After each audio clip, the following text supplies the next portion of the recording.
So we're here with our race winners from the third round of the Blancpain Sprint Series here at Zandvoort. We've got René Rast and Enzo Ede taking victory in the main race. And Enzo, well, we'll start with you. We sort of missed you at the start because behind you everyone was crashing into everyone and there were cars going all over the place. But you actually had a pretty good start and almost took sort of second place in the lead of the race. Yeah, I immediately went from P4 to P3, and then I was on the inside of first and second place, but then the outside, the exit of corner turn 1, they closed again on me, so I had to back off, otherwise we would crash also, but I had quite a good start. Yeah. And then the pace was good for the rest of the stint. You were sticking with them.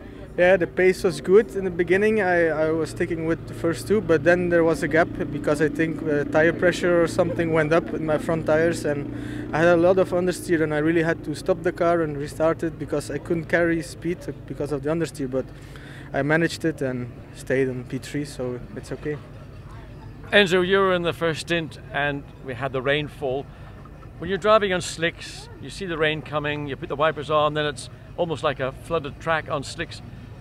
How do you judge whether you need to come in for wets or you're prepared to stay out until the pit stop window actually opens?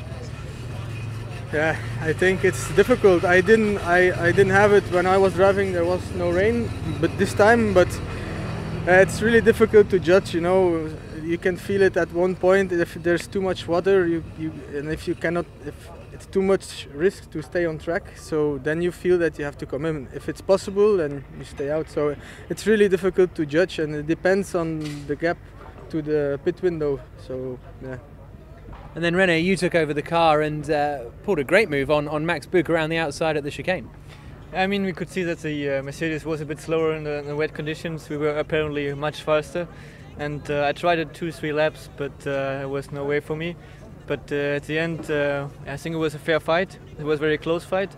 But we know each other from the German GT Championship, and we're always fighting like that. And he left me the space to dive in the chicane, and I think it was a fair move.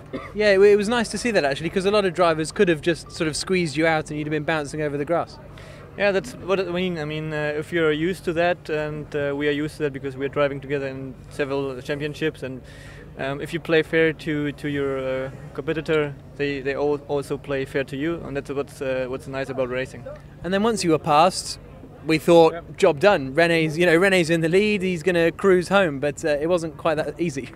I thought the same. So, I mean, I saw nobody in my mirrors. I was like 5 seconds ahead. I thought, okay, now cool down and just bring the car home. And 2 laps after, the BMW was behind, and I was just surprised because I was just trying to go no risk. And apparently, he told me just that he was taking high risk and driving the same line and same pace as in dry condition. And it was possible, but I didn't know. So when he was behind, I knew, okay, now I can maybe go a bit faster. René, we thought you were doing, we were commenting on it, was that you were driving on the precise dry line, not a wheel an inch off. You were forcing the BMW to, if he was going to pass, to take a high risk maneuver. He didn't do it, but how surprising was the pace of the BMW? It was very surprising. I mean, as I said, he was just flying. Within 2 laps, he closed the gap of 5 seconds. But I think he just took more risks than I did. Apparently, turn 7 and 8 was dry already, but I thought it was wet, so I was always going in second gear through the corners, and he was apparently with fourth gear in these corners. So I lost a lot of time in these corners, but it's difficult to judge when you're driving. And it was with the view, and the track didn't really look dry, so I was just careful. How much when you're driving, I was commentating that particularly here in Zandvoort, weather seems to come from sort of the northwest. So when you're coming down to the final 2 corners, you can see the weather coming. Are you doing that consciously, or are you just relying on the team informing you? Both. I mean, of course, it's difficult for the driver to look into the sky during your drive, but the team... Not literally look in the sky, but you know, you can see a different shade or tone. Yeah, I know what you mean. But I did it. I had a small look, and I decided, or we decided to stay on track. The team asked me what I want to do, and I said, okay, we stay on slicks because the track was still a little bit dry. But then it started to rain again, and I said, okay, maybe it was my wrong decision, but apparently it was not. So I was lucky. And Enzo, this is a great result for both of you after a difficult start to the season, really. Yeah, really, Nogaro, we had a small technical issue and we were disqualified after our P2 in the qualifying race. So in this competition, if you need to start from the back, it's almost impossible to finish in the front again. So yeah, and then Brands Hatch, also difficult for us. Yeah, we touched the car, I think, and then we had the tire puncture. So again, the first race, and again we were in the middle of the pack. So yeah, it has been very hard beginning of the season, and now it really feels good to show what we are up to, and hopefully we can continue more or less like this. Well, these guys are now up to third position in the championship overall as we leave Zandvoort. Are you sad to leave the dunes behind? Well, I'll tell you what I love about Zandvoort is they do the best fish at any racetrack or any town around a racetrack, and that has always been something that coming to Zandvoort was special.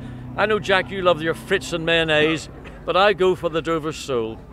Aside from that, it's a wonderful racetrack, even in its shortened form. In its original form, it was a brilliant track. Very long straight, and a series of really, really quick corners around the back through the sand dunes. Some of them ended in tragedy, I have to say. But it's always been great fun coming to Zandvoort.